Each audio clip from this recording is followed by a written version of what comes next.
அஸ்ஸலாமு அலைக்கும் வரஹ்மத்துல்லாஹி வபரகாத்துஹு. அனைவருக்கும் வணக்கம். உங்கள் அனைவர் மீதும் ஏக இறைவனின் சாந்தியும் சமாதானமும் உண்டாகட்டும். அன்புக்குரிய, கண்ணியத்துக்குரிய, ஆற்றலுக்குரிய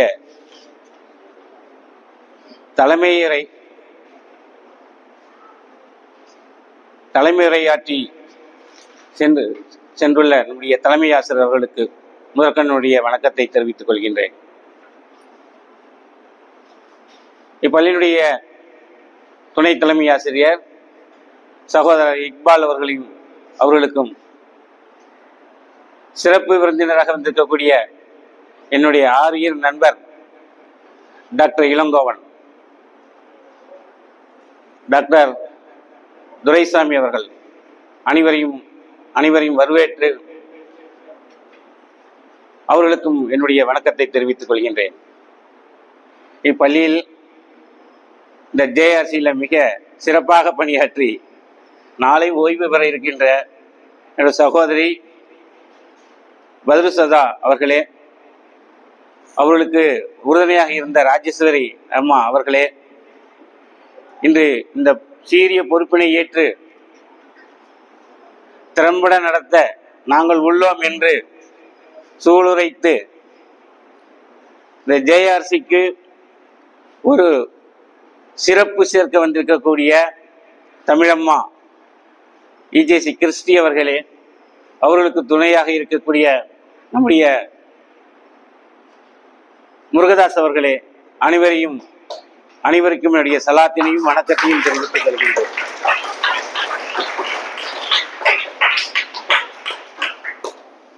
ஒரு சிறப்பான நாள். நான் இதை எதிர்பார்க்கவே இல்லை. நல்லா ஏன்னா ஒரு இப்படியான ஒரு கண்ணியம் செய்வாங்க அப்படின்னு நான் ரொம்ப எதிர்பார்க்கவே இல்லை. இந்த பள்ளியினுடைய நிர்வாகத்திற்கும் நம்முடைய தலைமை ஆசிரியர் மற்றும் இங்கே ஆசிரியர் குழுமத்திற்கும் என்னுடைய நன்றியை தெரிவித்துக் கொள்கின்றேன். நிஜமாலுமே இதை எதிர்பார்க்கல. இந்த ரெட் கிராஸ் அப்படிங்கிறது உங்களுக்கு தெரியும், சேவை செய்வதற்காக தான் நம்ம இங்கே இருக்கிறோம். அதுவும் பஸ்ல எடுத்தோடனே அவங்க சொன்னாங்க, என் கடன் பணி செய்து கிடப்பதே, நம்முடைய கடமை பணி செய்து கிடப்பதே, அதாவது சேவை செய்வதற்காக தான் நம்ம இங்கே வந்திருக்கோம் அப்படிங்கிறத தங்களுடைய வரவேற்புரையிலேயே மாணவன் அருமையாக சொன்னான். ஒரு சிறப்பான ஒரு வரவேற்புரை. இன்னைக்கு இந்த ரெட் கிராஸ் நம்முடைய காஜாமியன் ஸ்கூல்ல 2 தடவை நம்ம ஸ்டேட் அவார்டு வாங்கியிருக்கோம். டீச்சர் எல்லாம் இருந்ததுனால தான் நம்ம வாங்கணும். நிஜமாலுமே கேர்ள்ஸு பாய்ஸ் எல்லாமே சேர்ந்து பல தடவை நம்ம சிறந்த ஜூனியருக்கான அவார்ட்ஸ் நம்ம வாங்கியிருக்கிறோம். டீச்சர் கூட அன்றைக்கி அந்த ஃபோட்டோஸ் எல்லாம் அனுப்பினேன், நீங்கள் பார்த்துருப்பீங்கன்னு நினைக்கிறேன். இன்னும் பழைய ஃபோட்டோஸ் எல்லாம் இருக்குது. ஒரு கோஆர்டினேஷன், எல்லா ஆசிரியர்களும் சேர்ந்து இந்த சீரிய பணியை ஒரு திறம்பட செய்ததுனால தான் நம்முடைய ரெட் கிராஸில் நாம் ஒரு நல்ல ஒரு இடத்தை பிடிக்க முடிந்தது. அதற்கு நம்ம நிர்வாகமும் நம்முடைய தலைமை ஆசிரியர்களும் நம்மள இருக்கக்கூடிய ஆசிரியர் பெருமக்களும் நம்மளுக்கு உறுதுணையாக இருந்தாங்க.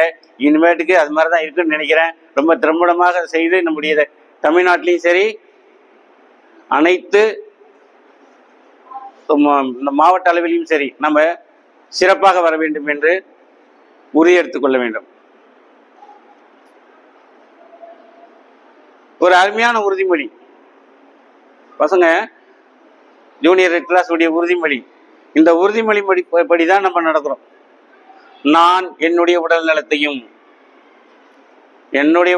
மட்டுமல்ல, பிறருடைய உடல் நலத்தையும் பேணி காப்பேன் என்றும். இதுதான் முக்கியமானது, சுகாதாரம். ரெட் கிராஸுக்கு 7 கொள்கைகள் இருக்குது.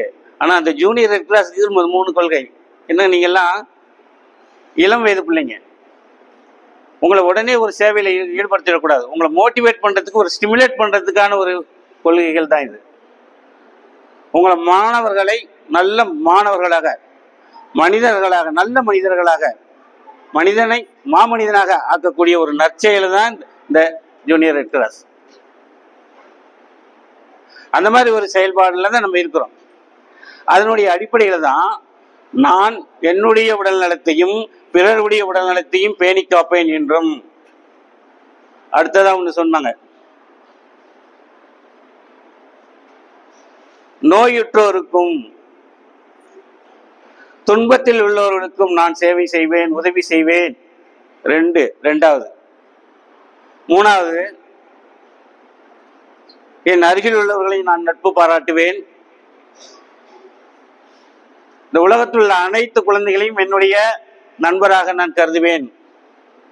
இந்த 3 தான் ரொம்ப ரொம்ப முக்கியமானது. இந்த 3 இருந்தாவே உலகத்துல சாந்தியும் சமாதானமும் ஏற்படும். இந்த ரெட் கிராஸ்ங்கிறதே ஒரே அடிப்படை கொள்கை தான், வேற எதுவுமே கிடையாது, மனித நேயம் தான். அந்த மனித நேயம் எங்கிருந்து வருது? உங்களுடைய இந்த 3 ஹெல்த், சர்வீஸ், ஃப்ரெண்ட்ஷிப் அப்படிங்கிற 3 கொள்கையில் இருந்தா வருது. ஆரம்ப காலத்துல ரெட் கிராஸ் இருந்தது. ரெட் கிராஸ் கிட்டத்தட்ட தோற்றுவித்து 175 ஆண்டுகள் ஆகுது உலக அளவுல. ஆனா இந்தியாவில் 1920 தான் வந்தது. 1920 நம்முடைய பாராளுமன்ற சட்டத்துல சட்டம் போட்டு கொண்டு வந்தாங்க. அன்னிலிருந்து இன்னைக்கு வரைக்கும் 100 ஆண்டுகளுக்கு மேல ஆயிடுச்சு. நம்ம ஸ்கூல்ல 100வது ஆண்டு கொண்டாடணும். எங்கெங்கயோ இருந்தெல்லாம் வந்தாங்க. சார் வந்திருந்தாரு, ஒரு பெரிய வாகனம் வந்திருக்கும். நம்முடைய கரஸ்பாண்டன்ட் எல்லாம் அந்த வாகனத்துல ஏறி கொடியசைத்து இங்க இருந்து திருப்பி அனுப்புனாங்க. தமிழ்நாடு ஃபுல்லா சுத்திச்சு. அந்த 100வது ஆண்டுல ஒரு மதிய வேலையில இங்க வந்தது. இங்க முடிச்சுட்டு அப்படியே காலேஜுக்கு போனேன். அங்க எல்லாத்துக்குமே டிஃபன், சாப்பாடு எல்லாமே கொடுத்தாங்க. எதுக்காக இதை கொண்டாடுறாங்க? 100 வருஷம் ஆனதை கொண்டாடுறாங்க, 175 வருஷம் ஆனதை கொண்டாடுறாங்க. ஏன் கொண்டாடுறாங்க? உலகத்துல யாரும் பெற முடியாத ஒரு பெரிய தனிய அந்தஸ்து. 4 முறை நோபல் பரிசு பெற்றிருக்கு.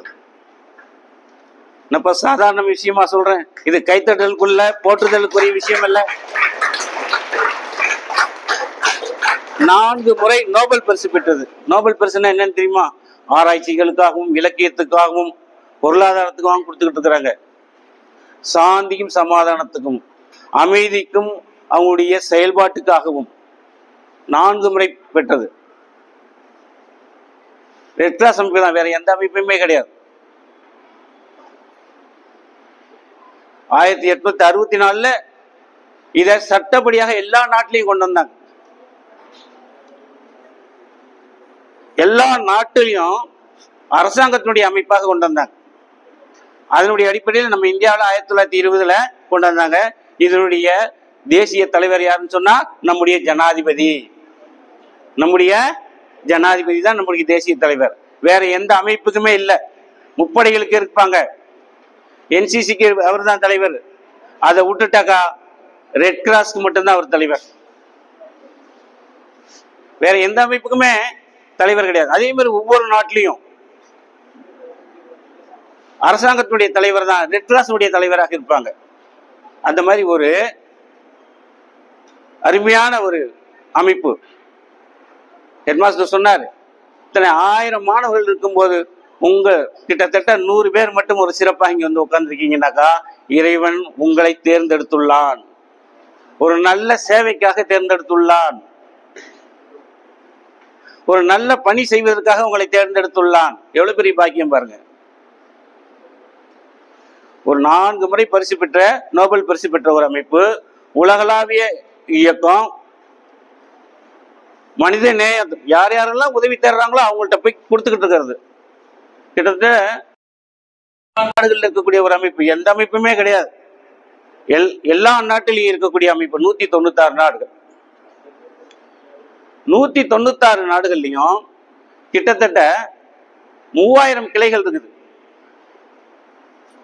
3 லட்சம் கிளைகள் இருக்குது. இந்த 3 லட்சம் கிளைகள்லையும் உங்களை மாதிரி நிறைய எங்களை போன்ற தன்னார்வலர்களும் இணைந்து சிறப்பாக செயல்படுத்தி கொண்டிருக்கின்றார்கள். ஆரம்பத்தில் ரெட் கிராஸ் எங்களை போன்ற பெரியவர்களால், பெரிய மனிதர்களால் மட்டும்தான் நடத்திட்டு இருந்தாங்க. ஓஹியோ அப்படிங்கிற மாநிலம் அமெரிக்காவில் இருக்குது. 1864 அங்க ஒரு பெரிய வெள்ளப்பிரளயம். இந்த வெள்ளைப்பரலையை தாங்கவே முடியல அந்த நாடு, நில கழிஞ்சு போச்சு. நில கழிஞ்சு போச்சோடனே அங்க இருக்கக்கூடிய அமெரிக்க அரசாங்கம் எல்லார்ட்டையும் கையேந்தது, எங்களுக்கு நிவாரணம் கொடுங்க. எல்லா நாடுகள்ட்டையும் கையேந்தது. வீடுகள், பல மனித உயிர்கள் எல்லாம் பலியாயிடுச்சு. அவங்களால சமாளிக்க முடியல. அந்த மாதிரி சமயத்துல உங்களை மாதிரி 6 சிறுவர்கள் ஸ்கூல் விட்டு போறாங்க. ஸ்கூல் விட்டு போனோன்னு அவங்கள்ட்ட ஒரு வினோட்டி திங்கிங், ஒரு புத்தாக்க ஒரு சிந்தனை உண்டாச்சு. அரசாங்கம் ரொம்ப கஷ்டப்பட்டு இருக்குது, இதுக்கு நம்ம ஏதாவது செஞ்சாகணும் அப்படின்னு சொன்ன ஒரு நார்ச்சந்தியில போய் அந்த 6 குழந்தைகளும் நிற்கிறாங்க.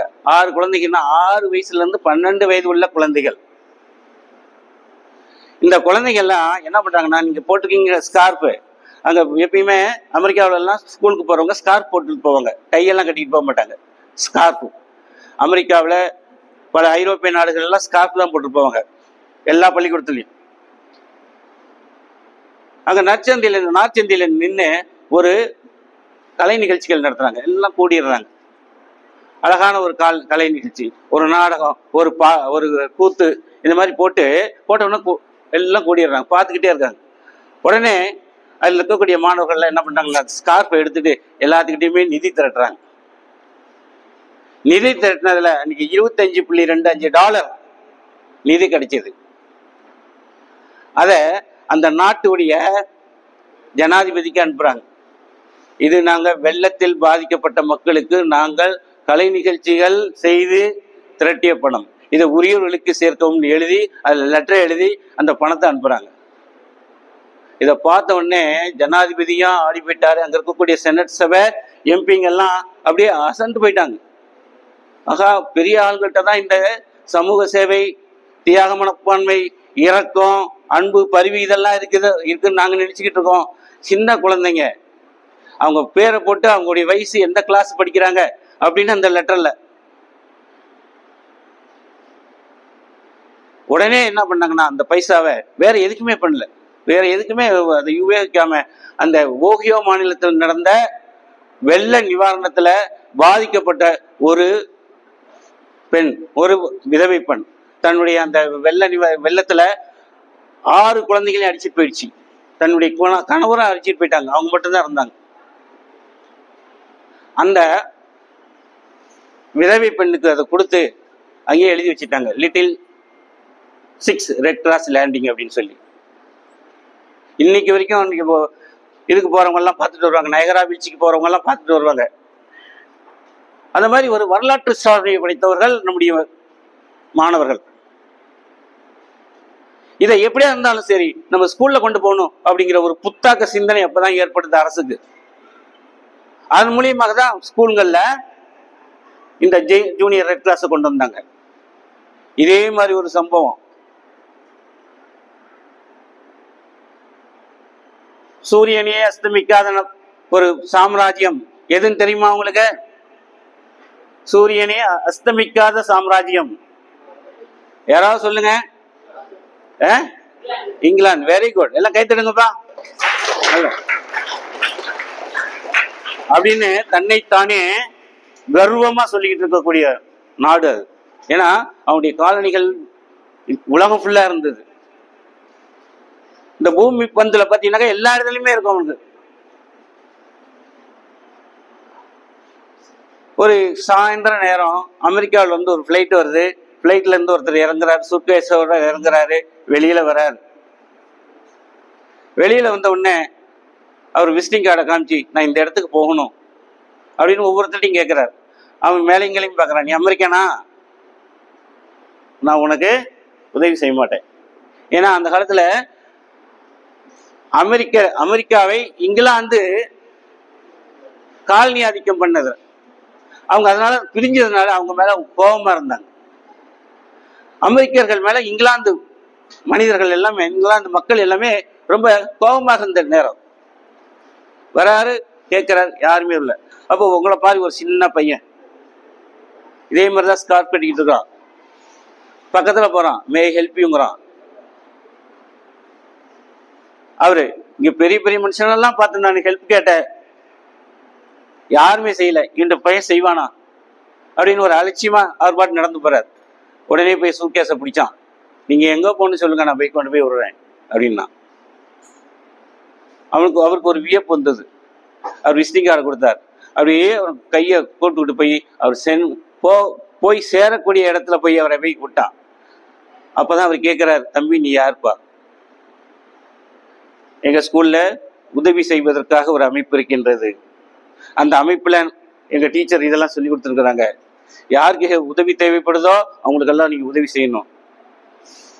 அது மனிதர்களுக்கு மட்டுமில்ல, எல்லா ஜீவராசிகளுக்கும் நீங்க செய்யணும் அப்படின்னு சொல்லி இருக்கிறாங்க. அதனோட அடிப்படையில் நான் உங்களுக்கு சேவை செஞ்சேன். பாக்கெட்ல இருந்து கையை விட்டு பர்ஸ்ல இருந்து பைசா எடுத்து கொடுக்குறாரு. நான் இந்த பைசாவுக்காக உங்களுக்கு நான் உதவி பண்ணல அப்படின்னு சொல்லிட்டு சல்யூட் பண்ணிட்டு வந்துட்டான். அவன் பாட்டு போயிட்டான். மறுநாள் அமெரிக்காவுடைய பத்திரிகைகள்ல இதுதான் தலையங்கம். நான் அமெரிக்காவுக்கு போனேன், யாருமே என்ன மதிக்கல, ஆனா ஒரே ஒரு பையன் மட்டும் வந்து எனக்கு ஹெல்ப் பண்ணான். இங்கிலாந்துக்கு போனேன், அங்க யாருமே என்ன மதிக்கல, ஒரே ஒரு பையன் மட்டும்தான் ஹெல்ப் பண்ணான் அப்படின்னு சொல்லி அமெரிக்க நியூயார்க் டைம்ஸ்ல தலைப்பு செய்திகள் இதெல்லாம். அந்த தலைப்பு செய்திகள் போட்டிருக்கிறார். அந்த தலைப்பு செய்திகள் ஆர்டிகல் எழுதினவர் யாருன்னா நியூயார்க் டைம்ஸுடைய பிரதம எடிட்டர், ஆசிரியர். அவர் தான் இன்னைக்கு வந்திருக்கிறாரு, இங்கிலாந்து வந்திருக்கிறாரு. இங்கிலாந்துல யாரும் உதவி செய்யல, ஒரு பையன் செஞ்சான். இதை போற்றி போற்றி எழுதியிருக்கிறார். இந்த ஒரு தாக்கம் அரசாங்கத்தில் ஏற்படுது. சின்ன பசங்களை நம்ம ஸ்டிமுலேட் பண்ணி விட்டா, அவங்கள தூண்டி விட்டா இந்த சமுதாயத்துக்கு ரொம்ப ரொம்ப நல்ல சேவை செய்யக்கூடியவர்களாக இருப்பார்கள் அப்படின்னு தலை சிறந்த ஒரு புத்தாக்க சிந்தனை. என்னுடைய அடிப்படையில தான் இன்னைக்கு ஸ்கூல்கள்ல, காலேஜுங்கள்ல ரெட் கிராஸ் இயக்கங்கள் மற்றும் மற்ற இயக்கங்களும் இருப்பதற்கு ஒரு காரணம். இந்த ரெட் கிராஸுக்கு 2 துணை அமைப்புகள் இருக்கன. எங்களுக்கு 2 குழந்தைகள். இந்த ரெட் கிராஸ் இயக்கம்ங்கிறது பெற்றோர் அமைப்பு, அதாவது தாய் அமைப்புன்னு சொல்றது. இதனுடைய 2 குழந்தைங்க எதுன்னு சொன்னாக்கா, ஒய்ஆர்சி யூத் ரெட் கிராஸ், கல்லூரிகள்ல இருக்கக்கூடியது. ஜூனியர் ரெட் கிராஸ் என்பது நம்முடைய பள்ளிகள்ல 6ஆம் வகுப்பிலிருந்து 12ஆம் வகுப்பு வரை பயிலக்கூடிய மாணவர்களுக்காக ஏற்படுத்தப்பட்டது. இதனுடைய அடிப்படையில அப்படியே போயிட்டே இருக்குது. இங்க இந்தியாவை பொறுத்த வரைக்கும் ஜூனியர் ரெட் கிராஸ் 1950 பஞ்சாப்ல ஃபர்ஸ்ட் ஏற்படுத்தினாங்க. அதுக்கு அடுத்ததாக நம்முடைய தமிழ்நாட்டில் 1956 ஏற்படுத்தினாங்க. அன்னிலிருந்து இன்னைக்கு வரைக்கும் இந்த ஜூனியர் ரெட் கிராஸ் ரொம்ப சிறப்பாக செயல்பட்டு கொண்டே இருக்கின்றது. என் கடன் பணி செய்து கிடப்பதே. வள்ளலார் வாழ்ந்த பூமி. வள்ளலார் வாழ்ந்த பூமியில அவரு அனைவர் மேலேயும் ஒரு கண்ணியமும் ஒரு பரிவும் இரக்கமும் கொண்டவர்.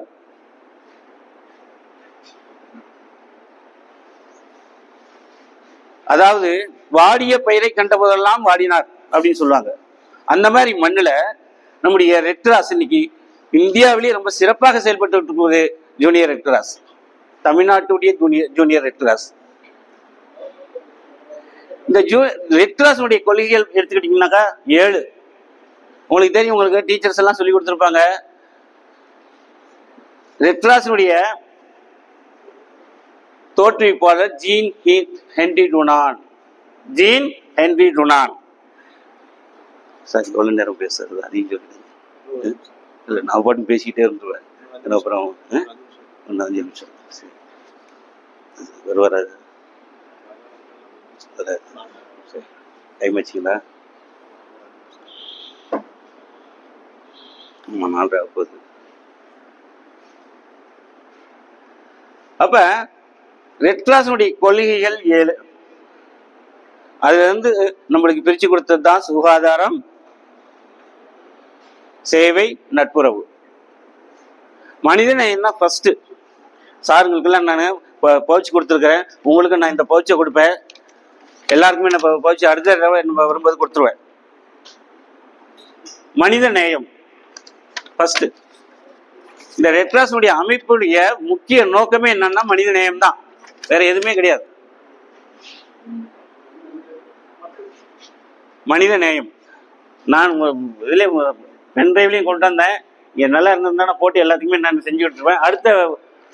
அடுத்த ஒரு நாங்கள் பிளான் பண்ணியிருக்கோம் காஜாமியன் ஸ்கூலில் ஒரு 3 ப்ரோக்ராம். இப்போ நீங்கள் எப்படி எங்களுக்கு துணை அமைப்புகளோ அதே மாதிரி துணை அமைப்புகள் இங்கே இருக்கின்றது. இப்போ நாங்கள் டிஸ்ட்ரிக்ட் பிரான்ச்சுக்கு கிட்டத்தட்ட இங்கே திருச்சியை பொறுத்த வரைக்கும் 11 தாலுக்காக்கள் இருக்கின்றன. ஒவ்வொரு தாலுக்காவுக்கும் நாங்கள் சேர்மன் செயலாளரை போட்டிருக்கிறோம்.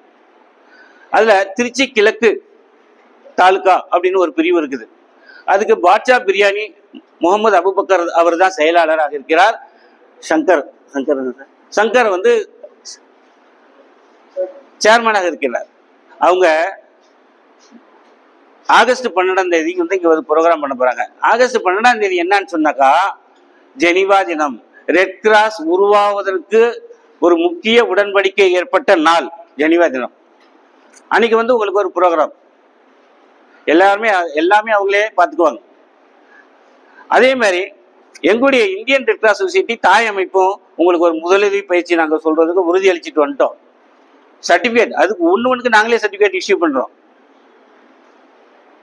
அதே மாதிரி ஜமால் முகமது கல்லூரியில உங்களுக்கும் ஜமால் முகமது மாணவர்களுக்கும் சேர்த்து ஒரு ஃபர்ஸ்ட் எய்ட் ப்ரோக்ராம் பண்ணியிருக்கிறாங்க. அவுட்டோர்ல இங்க கிரவுண்டில் தீயணைப்பு முதற்கொண்டு எல்லாமே. இந்த 3 ப்ரோக்ராம் தொடர்ந்து வரும்.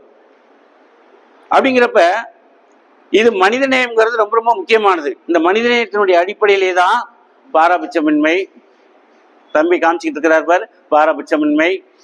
அடுத்தது பார்த்தீங்கன்னா நடுநிலைமை, தனித்தன்மை, இதெல்லாம் ஒவ்வொரு விளக்குனாக்கா ரொம்ப நேரம் ஆகும். அடுத்தது தன்னார்வ சேவை, ஒருமைப்பாடு, உலகளாவிய தன்மை இதுல இருக்கும் சார். இதுதான் 7.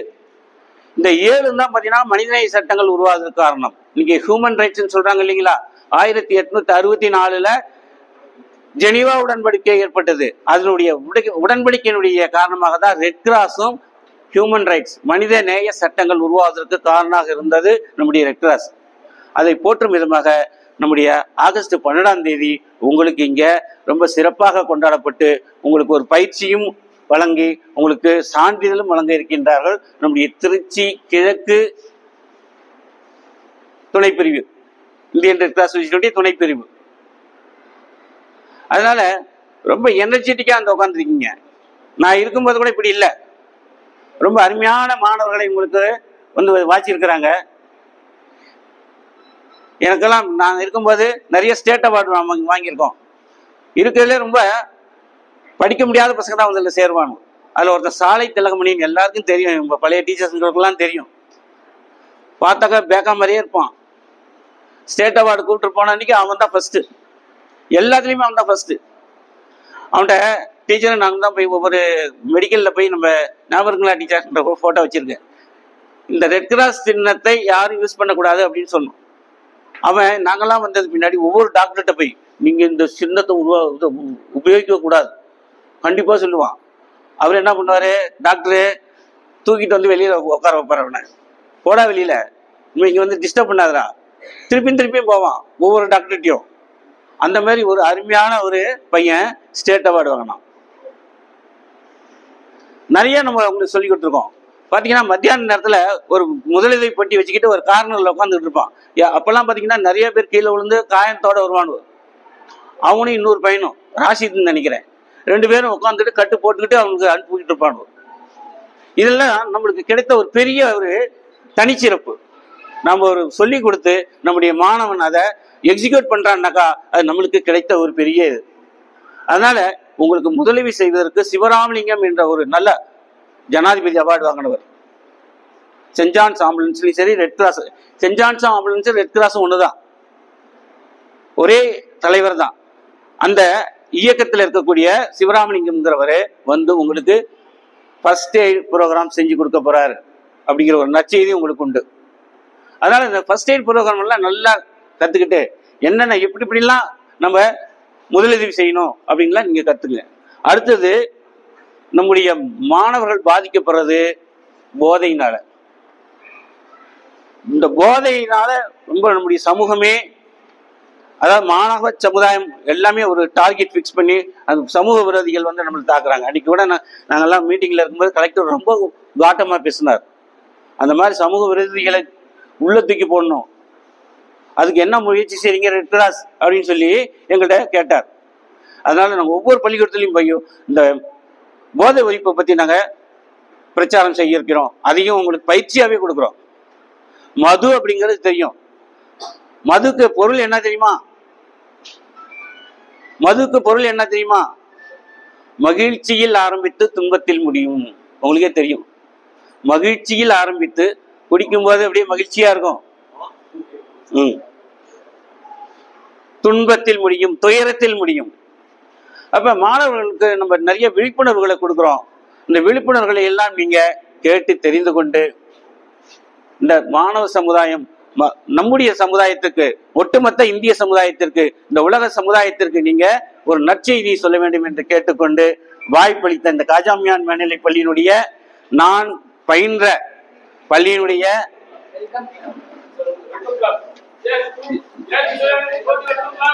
வெல்கம் கிளாஸ் கோ.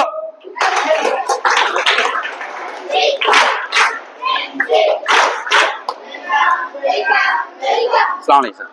வாங்க சார்.